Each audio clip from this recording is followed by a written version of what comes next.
How you doing, Leon? Coming to you live from Greensboro, North Carolina. No need to discuss where Greensboro is. Ain't nobody coming here. Today's event was a rebuild of a Glock 19. Well, I ordered a Gen 3, but they sent a Gen 2. And I'll explain that in a minute.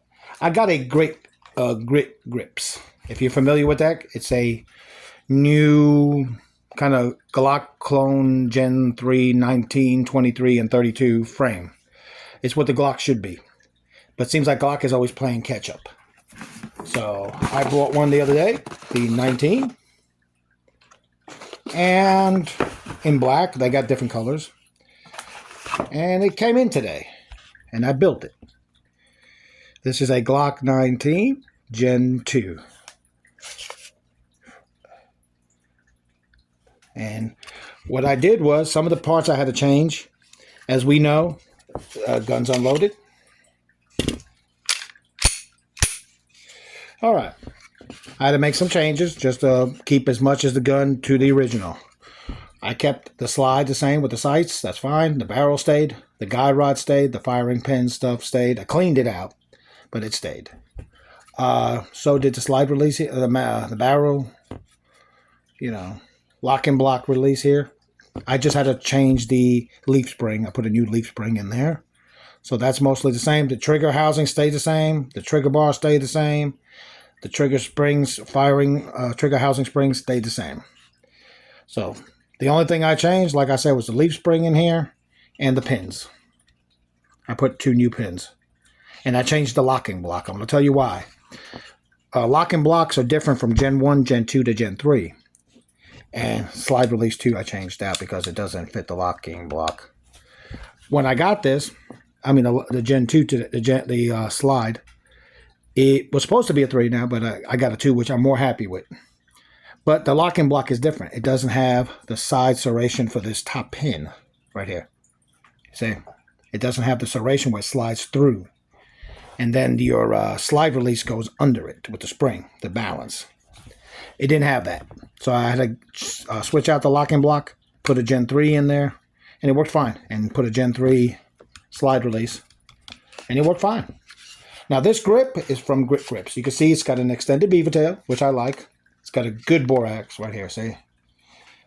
Now you could put a magwell if you like. That's on you. It's got a good undercut of the trigger.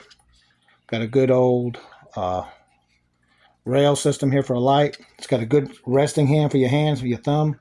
When you're shooting, you can see right here. Got good rotation of 360 on the frame handle here. The magazine release was theirs. I didn't switch it out. It came with the gun, so I didn't use the other one. Let's see. It's if we all know, Glocks are at a 22-degree angle on the handle. This is at an 18, which puts it much better at a 1911 kind of style. So you got some, like I said, it's a much higher grip here. You can really get in there. And I fired good, and I was on target with 2 hands. Very much on target. So, and the magazines fit well.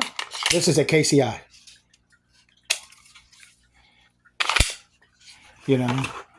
I recommend this frame. It doesn't come with a locking block. You can buy it separate.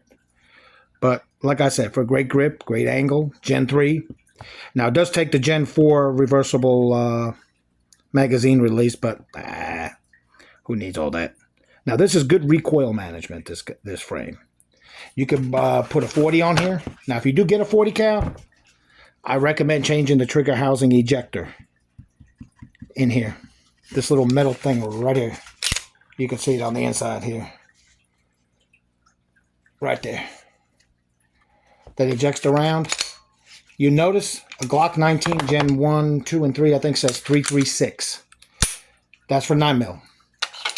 The 40 cal will say 1882. That's Gen 1 to 3 ejector. Does a 40 cal work with would it work with a 9mm? Yeah. But if you want to make it more correct, the 40 cal has the ejector that is straight, while the 9mm has the curve. That's just to make up for the distance of the casing. That's all. But over and out. I have the video. I'll post it here in a minute.